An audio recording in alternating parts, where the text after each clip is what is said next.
everyone, Laura here. I've been meaning to get my YouTube started, and things keep happening that get it bumped back, and I keep not doing it. So I have the wherewithal and the will right at this moment, and figured it would be a good video to share with you guys how I find trigger points on my abdomen that I can get cortisone injected into to help break them up. So in Saskatchewan and lots of other places, but we do pelvic floor Botox injections or trigger point Botox injections into the pelvic floor rather. Currently, the government has pulled the funding on the injections into the pelvic floor itself, as that needs to be done under general anesthetic in a surgical suite with nurses, that whole jam. So we're currently fighting to get that funding reinstated.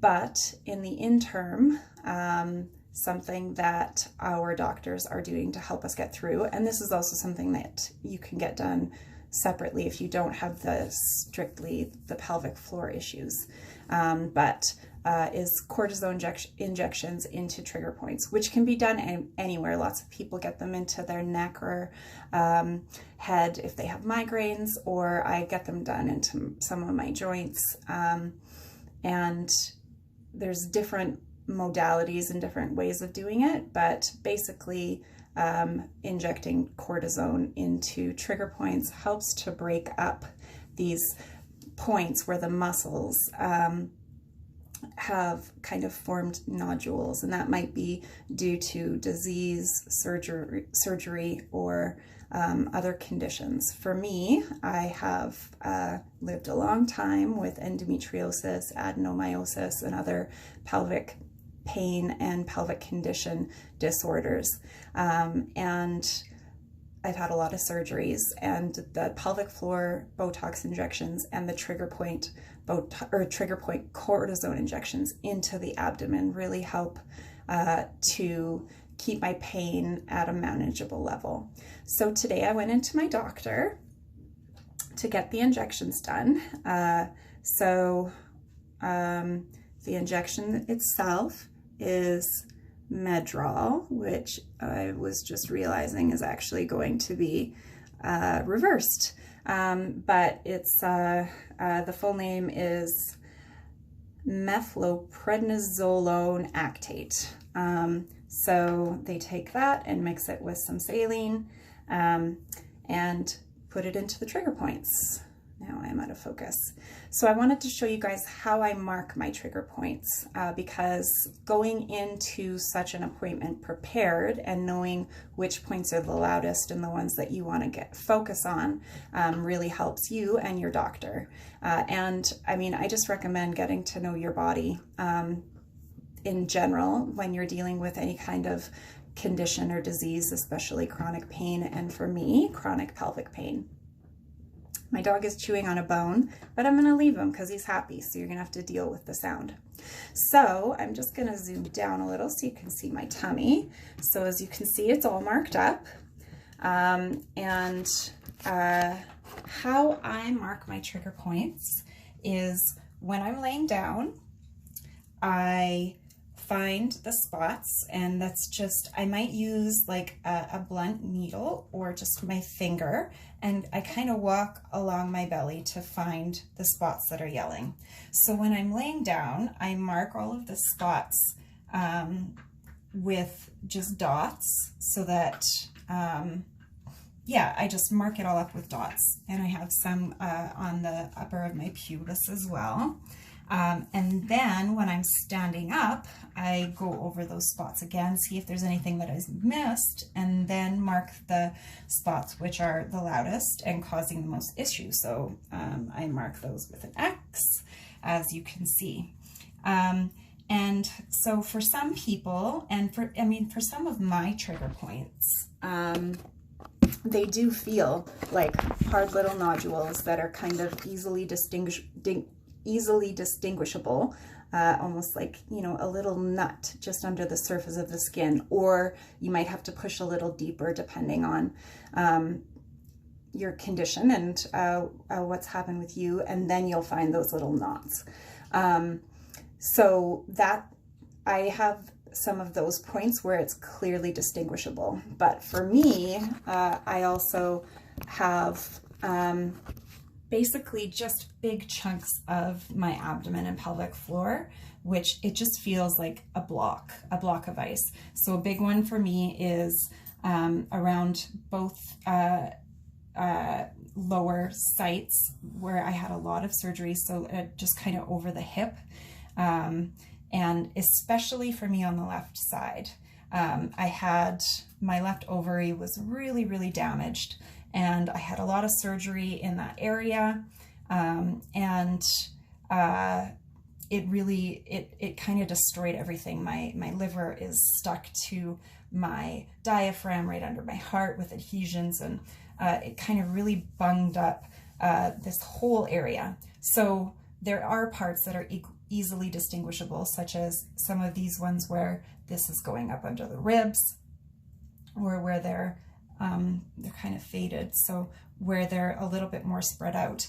But there are most spots, like my big central scar, and then over here where, like I said, it just feels like a block. So I have lots of X marks the spots in those areas, and then I get my doctor to help me find the spots that are the worst, and she will inject into those trigger points and do some dry needling around the area as well.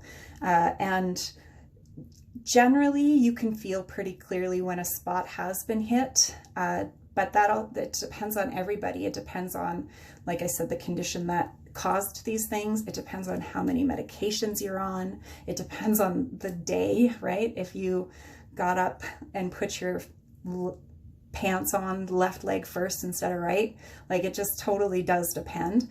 But which is why I really encourage people to get to know their bodies and find these spots.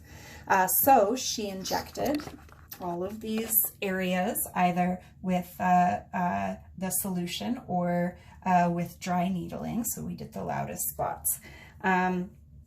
And so, I mean, you can see even, yeah, some of these spots where it was really deeply infiltrating, there's bruising already starting to happen. And I mean, I just got them done like 15 minutes ago.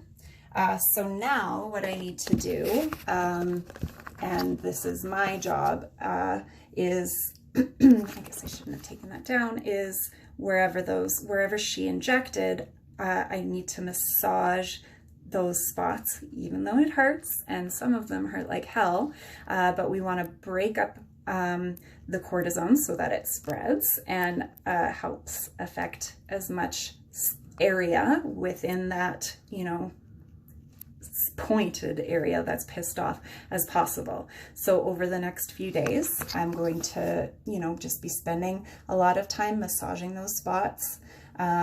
Heat and ice help a lot for me. And I'm going to need extra meds today and maybe tomorrow, because like I did get a lot of spots done, but I usually do. But yeah, that's kind of a big part of my pain treatment. Even though I can't get the pelvic floor Botox injections, I can get these, which will help break up some of those trigger points. And if those points aren't yelling quite as loudly, then they won't, you know, cause the other points within my pelvic floor and in my vagina. I have a lot of stuff up around my anus and like kind of like the zipper up to the top of the butt crack and all the way over. So these areas, like for example, this one right here, when she injected into there, like I felt it go right into my back, like straight back, almost like it just skated across the pelvic floor. And it also went up to my neck. And there's other spots that, yeah, they would maybe go down to my leg or zip up somewhere. It's all connected. So having less areas yelling is going to, you know, make all of the areas yell a little bit quieter than they would be if everything was yelling as it does. And so the goal at this point is we're trying to get these done every 6 to 8 weeks, and they are effective. For me, I find they're effective for maybe a month or so, but it's by the time I get back in for another appointment, like I'm overdue to get them again. So, and if I didn't have these, I would have to take a lot more meds, and you know, would just be more incapacitated or bothered, or what's the word I'm thinking of? Just focused on my pain. So I'm just around myself a bath. I'm going to hop in. I'm going to massage the spots where she injected, and the spots where she injected, just dry needling as well. And yeah, I'm expecting to feel better in some of these small ways within the next couple days.